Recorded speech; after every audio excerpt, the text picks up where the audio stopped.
What is really going on in the North Georgia mountains, guys?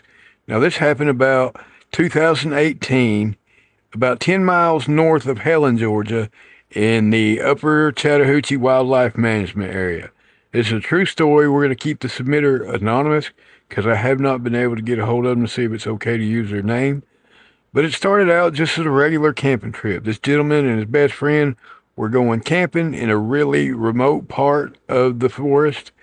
You park on an old service road, and then you have to hike about another mile in along the Chattahoochee River to get to it. So it's real remote. Nobody else is out there but them. So they get camp set up, they've already cooked, built a fire, had dinner, all that. It's getting on into the evening, and they're about to get ready to go to bed when this huge branch, now this thing is about 5 foot long and it's about 5 inches thick.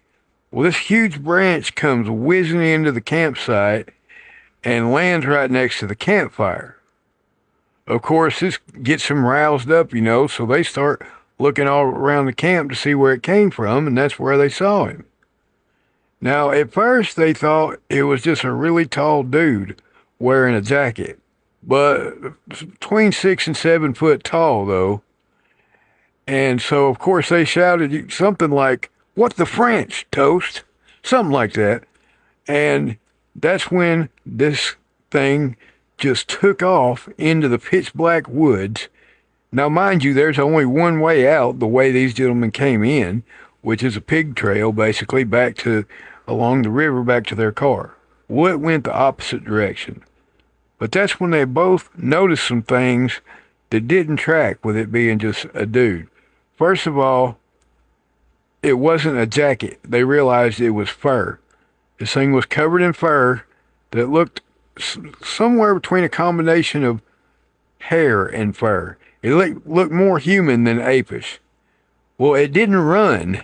It loped, kind of hunchbacked, like Donkey Kong.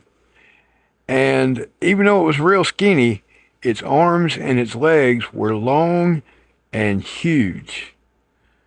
So this thing took off, one direction, running back off into the pitch black woods. Well, they did not waste any time about, grabbing their valuables and dousing the fire real quick, and they beat feet back to the car. And that is where they stayed until dawn, until the break of dawn. And they sat there discussing, basically what in the world they had just seen. Now, they were entertaining the idea of it being a feral person, a wild man, but it looked, they eventually came to the inevitable conclusion that was a Bigfoot that they saw. All right, so dawn came, and they broke camp, and they hightailed it out of there. They cut their camping trip short. They'd had enough. Well, in the years to follow, they told some people this story, even some park rangers, and nobody disbelieves them. They told them that there's been reports, and I've been hearing them all my life too, about the North Georgia mountains. Well, actually, this whole region, East Tennessee, North Georgia, North Alabama, I've been hearing them my whole life too. But what do you guys think? I know what I think. I believe it. But that's been Jay's Haunted Appalachia for tonight. I hope you guys enjoyed the story. Keep submitting those stories and suggestions for me. And keep Appalachia haunted, y'all.